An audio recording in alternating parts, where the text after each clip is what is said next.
y continuamos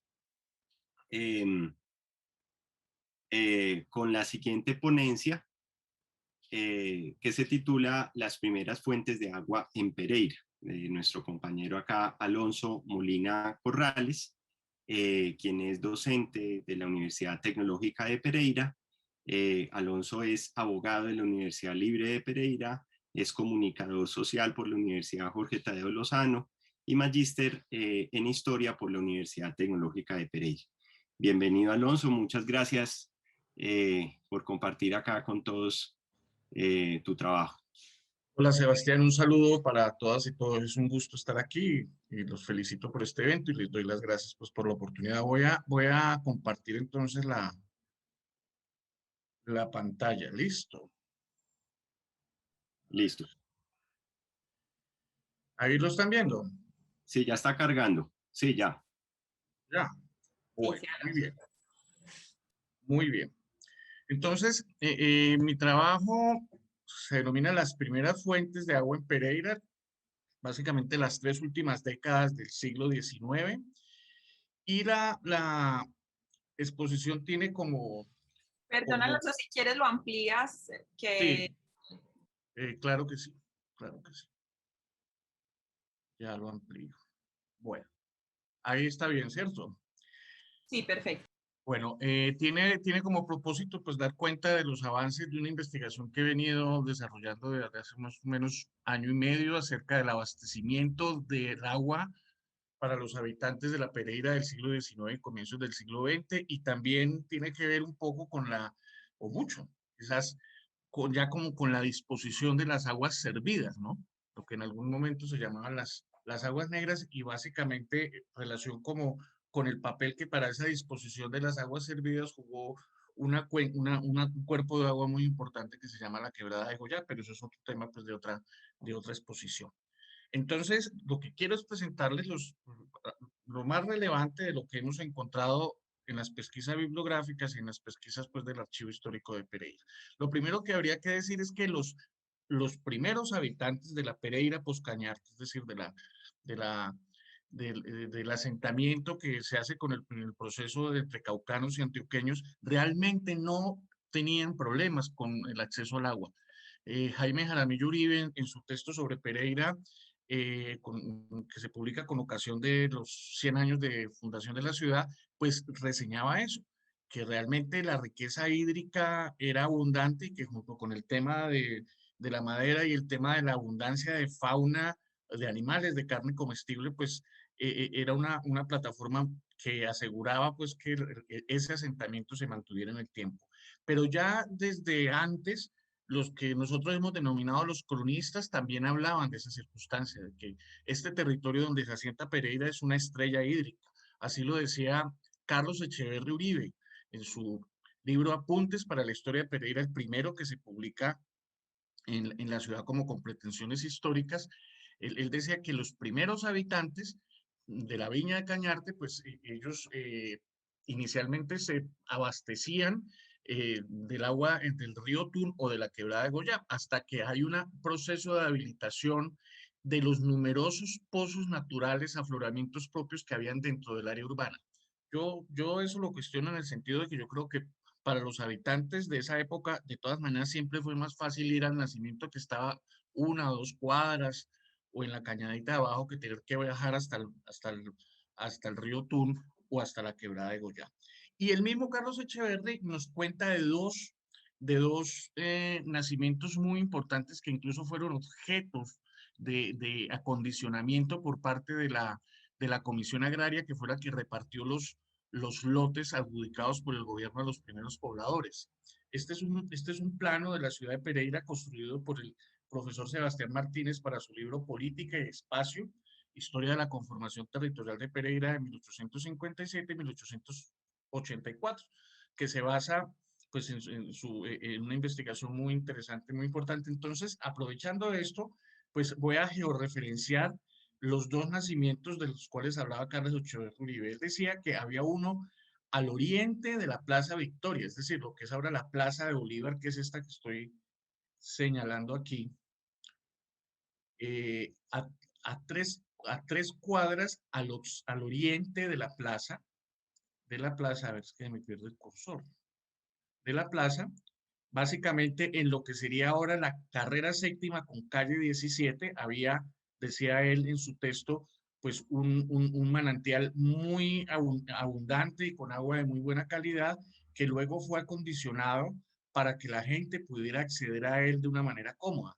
Y la Comisión Agraria lo que hizo fue cuidarse de no adjudicar los terrenos aledaños, la zona aledaña, para que pues los aldeanos, la gente de la Pereira entonces pudiera acudir pues a tomar el agua que necesitaba. Y él habla del otro nacimiento que está, sí, sí, al occidente de la Plaza Victoria, ya sobre lo que se conocía como la calle Jorge Robledo, que es la actual carrera octava, hacia la izquierda, es este que estoy señalando aquí. Estos eran pues los dos nacimientos que hace referencia Carlos Echeverri Uribe, pero Lisímaco Salazar, en sus crónicas recogidas en un libro que se llama Pedacitos de Historia, hablaba de otro nacimiento muy importante en lo que hoy corresponde a la carrera 10, con calle 19, que salía de una peña viva que estaba al frente de lo que actualmente es el Palacio Nacional. La verdad es que estos son simplemente dos nacimientos que se mencionan, pero el terreno de la ciudad por sus condiciones de conformación era un terreno, incluso dentro pues, del área urbana, rico en nacimientos, hasta el punto de que el consejo del distrito de Pereira en 1875 expide un acuerdo donde se le ordena al alcalde promulgar un decreto de policía de esos que organizan pues la vida ciudadana para reglamentar el uso de las aguas o de las fuentes públicas que existían dentro del área de la población. Esto seguramente para aprovechar mejor ese recurso, pero también para resolver eventuales conflictos que pudiera haber o trastornos o afectaciones negativas por el hecho de que pues de que tuviera ese nivel freático el terreno que podía poner en peligro pues las construcciones o las actividades ciudadanas. Ya hablando del primer acueducto, porque del primer acueducto que tuvo Pereira, que es un proceso que se da entre 1870 y 1881, podemos decir que tenía dos partes. Una parte que era eh, un canal que debía llevar el agua, un canal que debía llevar el agua desde el Chocho, desde la quebrada del Chocho, que nacía en la serranía de la Sal, en los picos que corresponden al Mirador Canceles y el Alto de Morrón, hasta la ciudad, a un sitio que se llamaba el Alto Clarinete, donde en ese Alto Clarinete había un tanque de reserva, un tanque de carga, para de ahí empezar a hacer la distribución del líquido ya en el centro de la ciudad.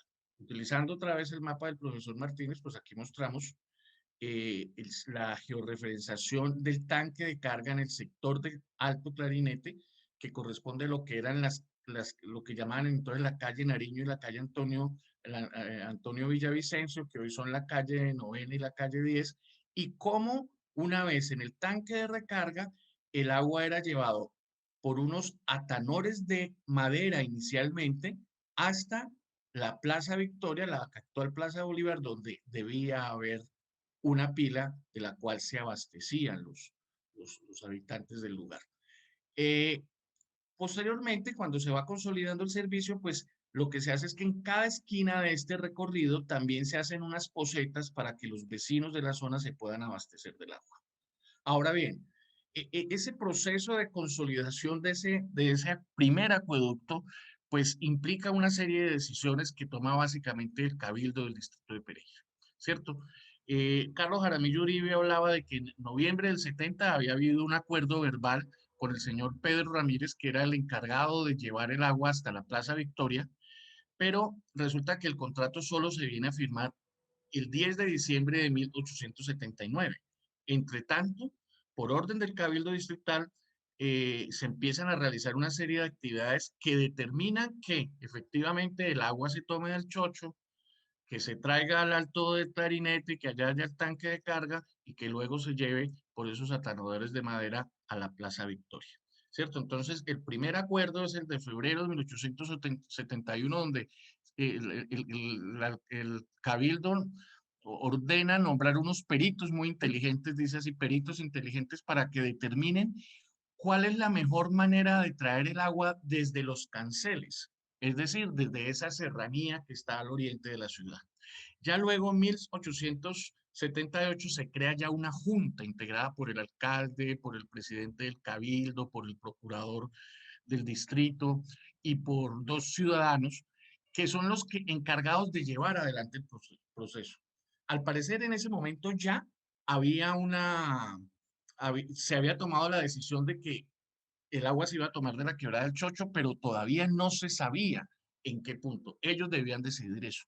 Debían decidir además de qué forma tenían que llevar el agua del Chocho hasta el sitio donde iba a estar el tanque el tanque de recarga, porque, entre otras cosas, pues estaba en línea recta, esos dos puntos están en línea recta más o menos a 5 kilómetros, pero, pero era necesario que ese agua fuera desde el Chocho hasta el sitio donde se iba a almacenar para luego distribuirlo en la ciudad, de tal manera que la presión de la misma agua, porque siempre había un desnivel importante, no acabara pues con la no acabara con las tuberías.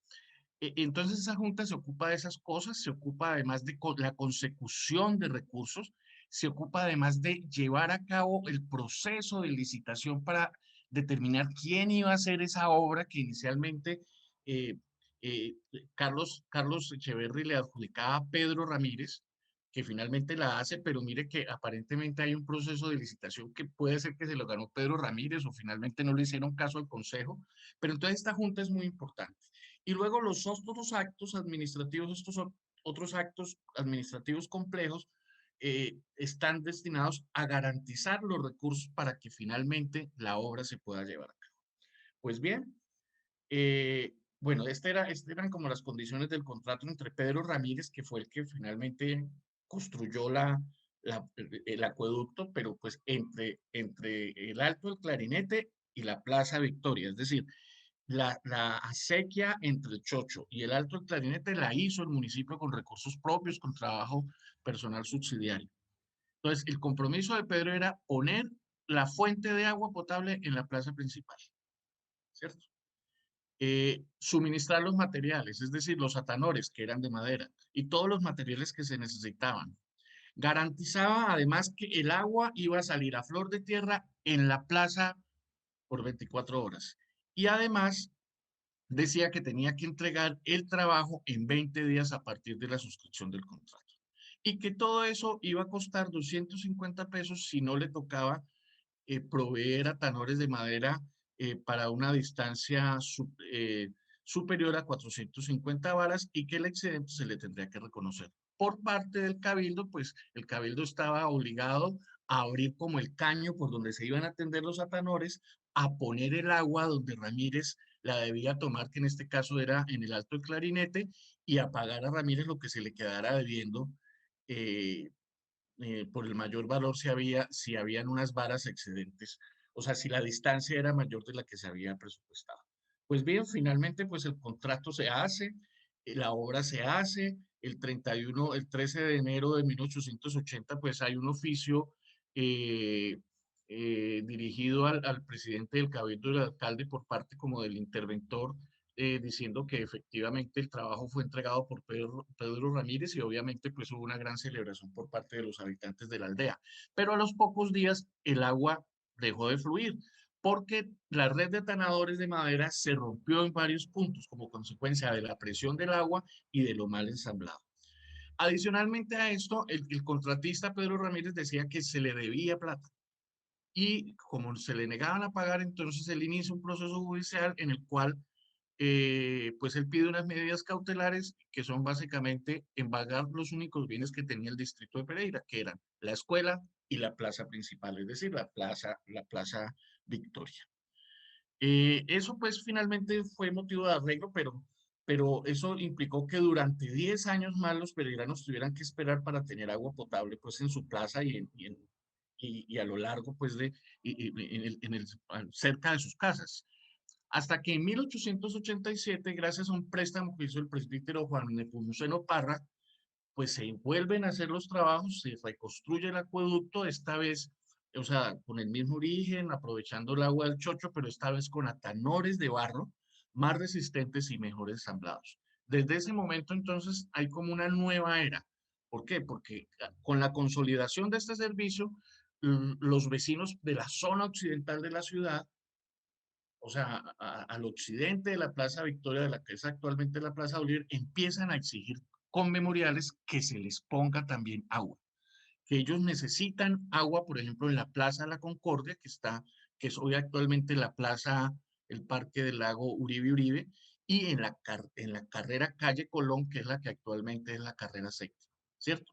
Entonces, miren ustedes cómo se empieza a complejizar el asunto. El municipio tiene que entonces nombrar un fontanero para cuidar y sostener la fuente, y esa demanda por la expansión de la ciudad y la densificación de la ciudad hacia el occidente exige pues buscar recursos. Entonces, ahí uno encuentra en el archivo histórico de Pereira pues documentos, acuerdos del Cabildo Distrital autorizando la venta de muebles, de bienes inmuebles, por ejemplo, unos lotes que habían del Matadero y unos lotes de lo que aparentemente eran como una plaza de toros,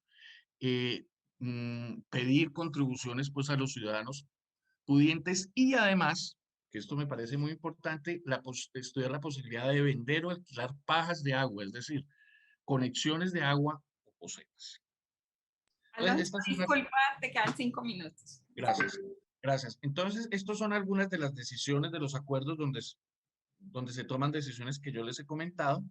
Y finalmente, ya en 1899, hay un nuevo proyecto que es un contrato que se firma entre el personero Bonifacio Giraldo y José Vicente Arana, que se compromete a construir un nuevo acueducto, aprovechando pues la misma conexión en el Alto del Clarinete, pero que tendrá conexiones domiciliarias para aquellos habitantes que aporten financieramente a la empresa. Esto lo cuenta Fernando Uribe Uribe, que es otro de las personas que con mucho interés escribió un texto sobre la historia de la ciudad con ocasión de los 100 años de Pereira en 1963.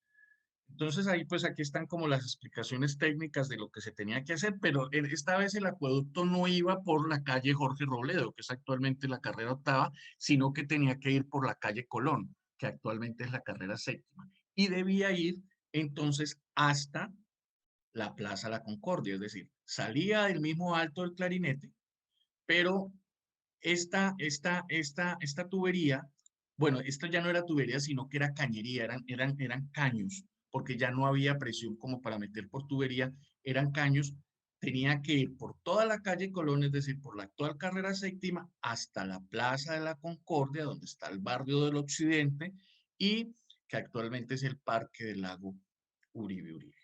Entonces, hasta ahí pues como quería como contarles qué temas quedan pendientes. Pues la decisión el momento en que, pues que yo les podría contar después en alguna otra oportunidad, son todos los avatares de la decisión que tiene que ver como con cambiar las tuberías de cerámica por tubería metálica, es decir, de hierro.